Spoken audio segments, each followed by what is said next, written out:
प्यारे दोस्तों, याद रहे तलाक हलाल कामों में सबसे ज़्यादा नापसंदीदा काम है। यानी तलाक देना जायज़ तो है लेकिन तलाक को पसंद नहीं किया गया है।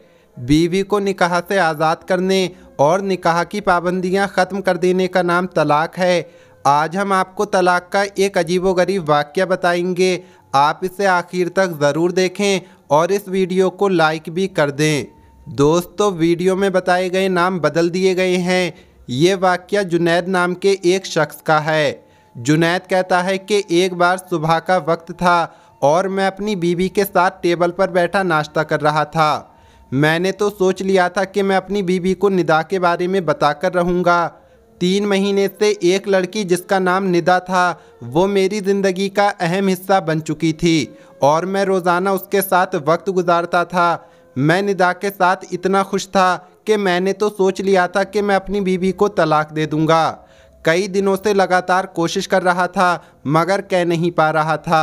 लेकिन आज मैंने फैसला कर लिया कि मैं अपनी बीवी को सब कुछ बता दूंगा। मैं बोला, बेगम, बस मेरा और तुम्हारा साथ यहीं तक था। मैं अब और किसी को दिल से पसंद करता हूँ और हम दोनों शादी करने जा रहे हैं। मैं तुम्हें कुछ दिनों में तलाक दे दूंगा।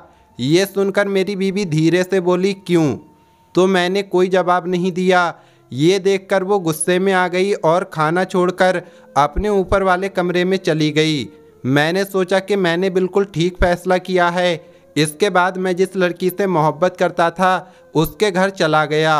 शाम को मैंने घर पर वकील को भेजा जिसने मेरी बीवी को बताया कि तलाक के बाद इस घर की मालिक वो होगी और तुम्हारे शौहर के कारोबार में से भी तुम्हें हिस्सा मिलेगा। लेकिन मेरी बीवी ने सब कुछ लेने से इनकार कर दिया। वकील ने मुझे फ़ोन करके बताया कि आपकी बीवी सब लेने से इनकार कर रही है। मुझे कुछ समझ में नहीं आया। रात को जब मैं घर लौटा तो मैंने देखा मेरी बीवी कंप्यूटर टेबल पर बैठकर कुछ लिख रही थी। मैंने ध्यान नहीं दिया और निदा के बारे में सोचता हुआ सो गया। सुबह को उठा तो मेरी हैरत की इंतहा ना रही। मैंने देखा कि मेरी बीवी अभी तक टेबल पर बैठी कुछ लिख रही थी। मैं पास गया तो पूछने लगा, क्या कर रही हो? ये सुनकर उसने कहा, आप मुझे तलाक दे दो लेकिन मेरी 2 शर्तें आपको माननी पड़ेंगी। मैंने बोला, ठीक है। उसने कहा कि पहली शर्त, आप मुझे 1 महीने के बाद तलाक देंगे। तब तक हम ऐसे ही रहेंगे ताकि हमारा बेटा समझे कि हम मियाँ बीवी ही हैं, क्योंकि उसके अगले महीने एग्ज़ाम थे।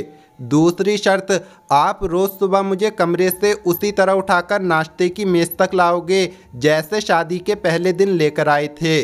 जुनैद कहता है, ये सुनकर मैंने सोचा कि कितनी पागल है। मेरे से कोई पैसा, घर, कारोबार भी कबूल नहीं कर रही। उसकी शर्तों से क्या फ़र्क पड़ जाता, इसलिए मैंने उसकी बात मान ली।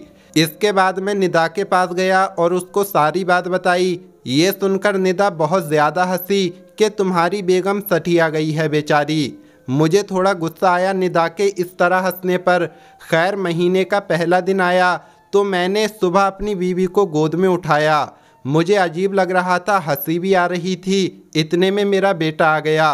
वो खुशी से तालियां बजाने लगा। हम लोग हंस पड़े। मेज़ पर बीवी को छोड़ा और नाश्ता किया।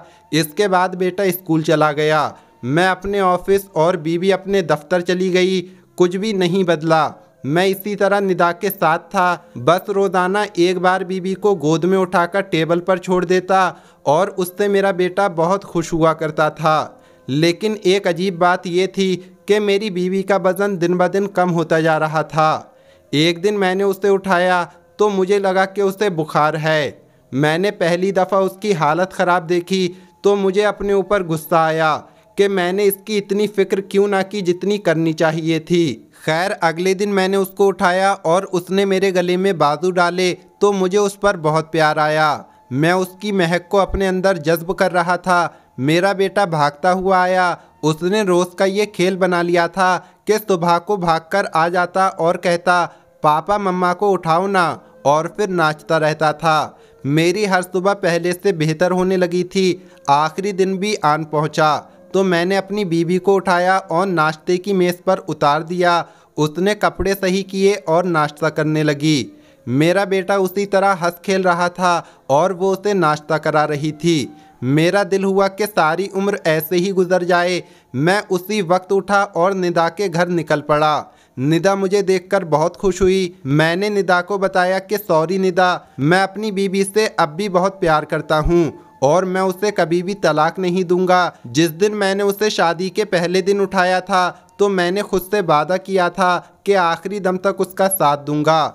ये सुनकर निदा चिल्लाने लगी और ज़ोर ज़ोर से रोने लगी। मैं भूल गया था कि मेरी बीवी कैसी दिखती थी। हम में दूरी आ गई थी, मगर रोज़ सुबह उसको अपनी गोद में उठाकर मैंने दोबारा उसी प्यार को महसूस किया था जो हम दोनों में पहले था। और सबसे बढ़कर मेरे बेटे का हंसता हुआ चेहरा मेरे अंदर सुकून भर देता था। मैं अपने घर वापस चल पड़ा क्योंकि आज इतवार का दिन था और सब लोग छुट्टी पर थे। मैंने सोचा कि अपनी बीवी को ये अच्छी खबर देता हूँ। घर के अंदर गया तो नीचे कोई भी नहीं था। ऊपर के कमरे में गया तो देखा कि मेरी बीवी मरी हुई थी। मैं बच्चों की तरह रोने लगा।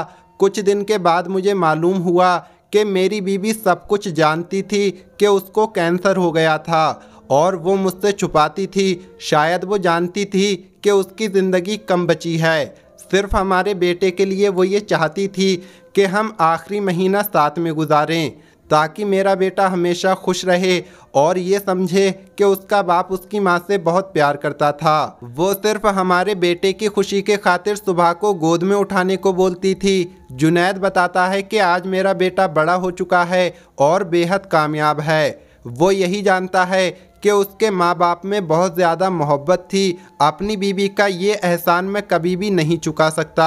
वो मुझे बहुत याद आती है। मकान, गाड़ी, कपड़े, जूते सब मामूली चीज़ें हैं। रिश्तों की कद्र कीमत उनसे बहुत ज़्यादा है। मकान, पैसा, दौलत, गाड़ी, बंगला, ये सब कुछ खुशी तब देती हैं जब उनको बांटने के लिए घर वाले साथ हों। दोस्तों, जीते जी रिश्तों का ख्याल रखें। तलाक आसान चीज़ नहीं है। तलाक का फैसला सोच समझ कर करें।